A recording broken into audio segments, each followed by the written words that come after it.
Hey guys, welcome back to the channel. My name is Ryan and I'm with Skyline Acres. If you haven't been here before, we are a small homestead located in the Shenandoah Valley of Virginia. And if you're interested in things like tractors, mechanicking, making hay on small acreage, different stuff like that. We have a couple of Highland cattle, chickens, gardening, different things. If you're into that kind of stuff, we'd love to have you here, and think about subscribing to the channel. Let me show you what today's project is.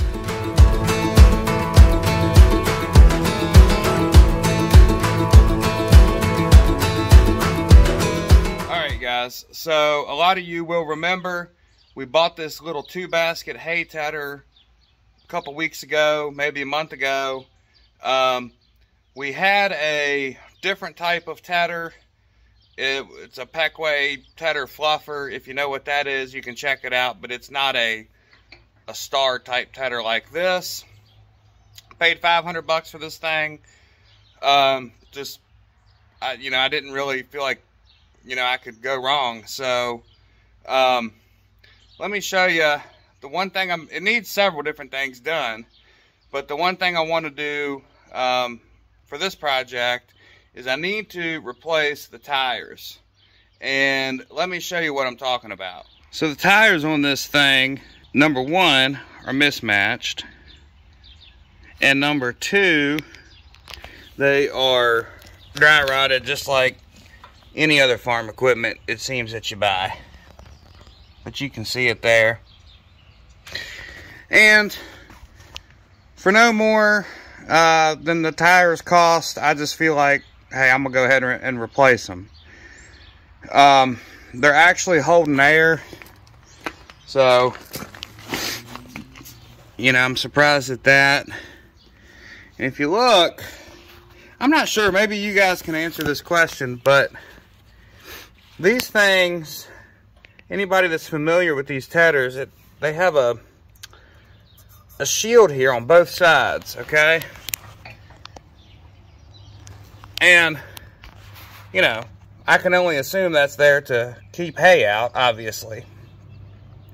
But one of the interesting things is, you can't pump the tires up. The valve stem is behind here, and you literally have to take, basically, the spindle bolt, the spindle nut, off to take this plate off just to pump your tire up. So I don't know if that's how it's supposed to be. I mean, I know the shields are supposed to be there, but I know there's tubes with bent stems and different things, but I really don't think you could even get to it. I mean, it's a tight fit there. So anyways, if y'all know, let me know. So I ended up finding these tires on Amazon, and they are what are they? A 350 by 6. They're actually really nice. It's a D-stone. Looks like those are made in 22. Really nice tire, actually. They're a little, it's an oddball size, and so here's the other one. And the 2 tires and 2 tubes came together as a kit for, I want to say, $53 shipped to my house. So that's what I've got, and I'm gonna figure out how to get this thing jacked up real quick on some jack stands, and we'll start taking some tires off here. So I've got the tedder jacked up here. They're kind of an awkward thing. I don't really love the way that I have it, but it'll be all right for this. It's not like it's a car and I'm getting under it working on it. It's late in the evening, otherwise I would have got the tractor out and lifted it up and different stuff. But anyways, let me grab the battery impact gun, and we'll get to taking this wheel off.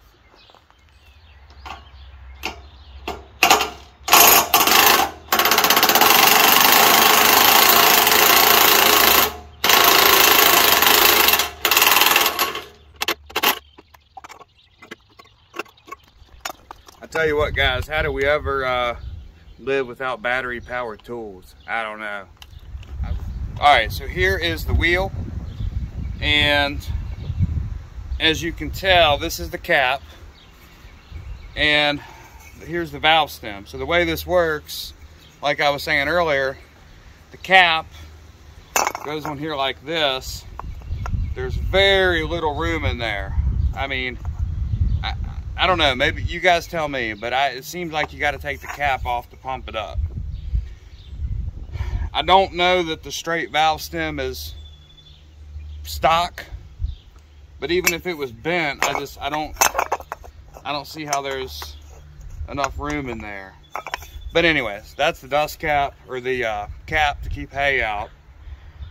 And there's one that goes on the inside too, but I left that on the spindle. But I'm gonna get to trying to take these off, and I don't know about you guys, but replacing tires is probably one of the biggest jobs that I hate on a Homestead. So you can fight with them, and you know, or you can just take them down the road for a few dollars and get them replaced on a proper machine. But I am going to try these, and we'll see how it goes. So got to looking at it, and it's basically a two-piece rim. So these are kind of like rivet studs here, and you got nuts here. So I think what I'm going to do, it might be just as simple as taking these off and removing it and putting it back together on the new tire that way. If that's the case, that's pretty daggone easy.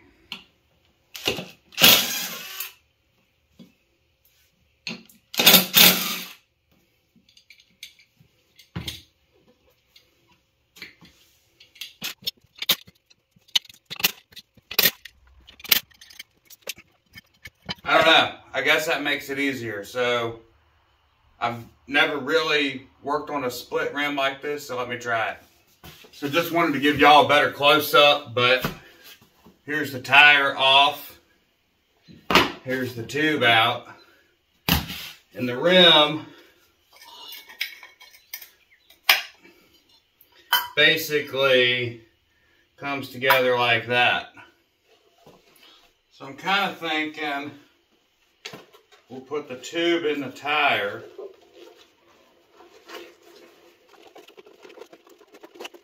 Alright, that's in, valve stem's right there. And then we'll take the back. There goes my bearing. You know what? I'm gonna put a little air in this tube. Alright, so I've got the tire here with the tube in it, and there's the valve stem. And I pumped it up a little to give the tire some structure. So let's see how that does.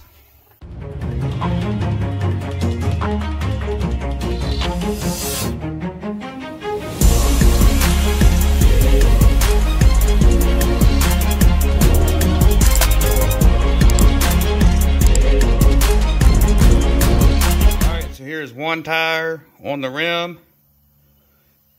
Looking pretty good.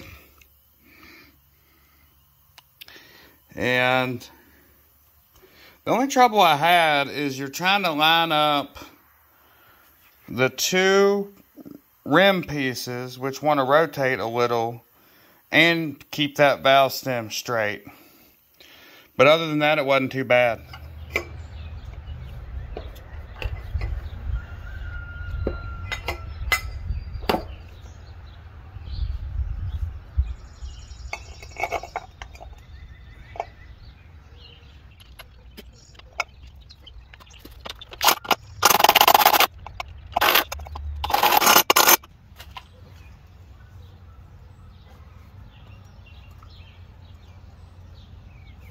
Alright, so we got the new tire and wheel put back on this side.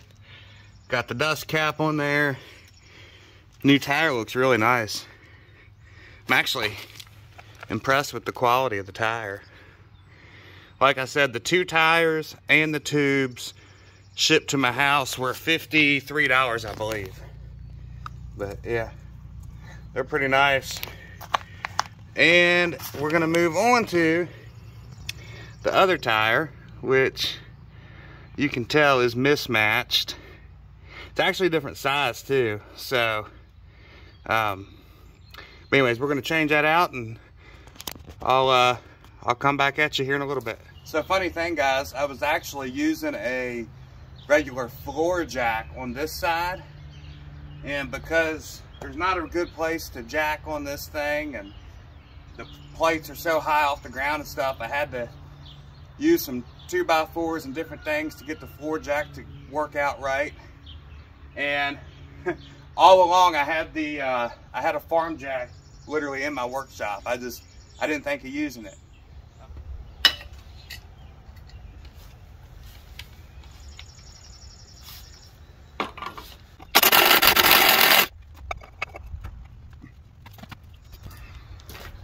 Alright guys, so here's the tire.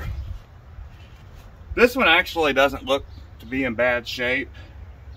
It's not even dry rotted, but probably hadn't been that long since somebody replaced this one, but it's not the right size or anything anyway, so let's get this changed out. Alright guys, so let's see if this tire and wheel comes apart as good as the last one.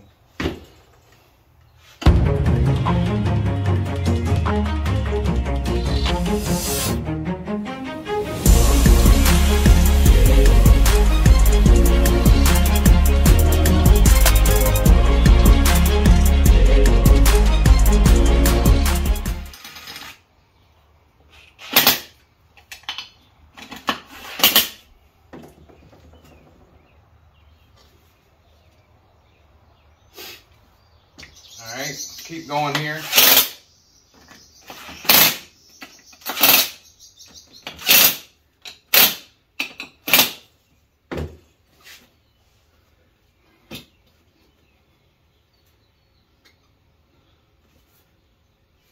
That looks pretty good there, so I'm going to go ahead and tighten everything down.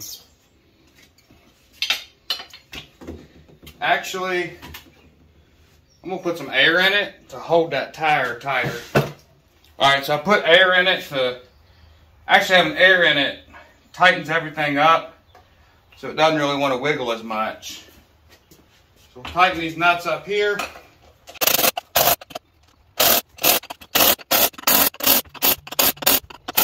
Now all I need to do is make sure the bearings haven't got cockeyed or anything, so we're good there. We're good there.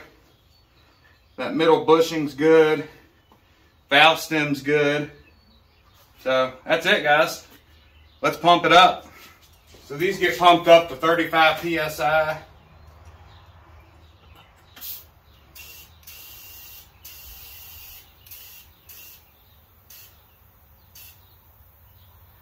Which is right there. I tell y'all, if y'all need tires for a tedder like this, these here are nice on Amazon. They really feel like a quality tire. And they have a date stamp here too, 2022. So, you know, it's not like they're 2018s or something.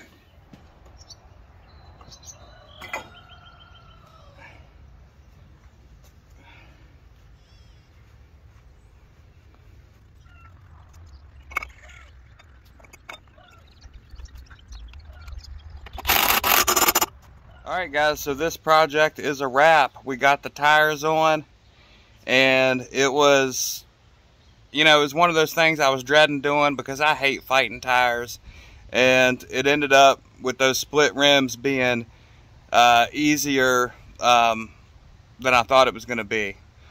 So the next things we got to do to the tedder, some of you guys pointed out, so the people before me had put new teeth on, but some of them are the wrong direction. So I want to flip the ones around that are the wrong direction. And also, I think I'm going to take all the bolts out because I might put Loctite on there.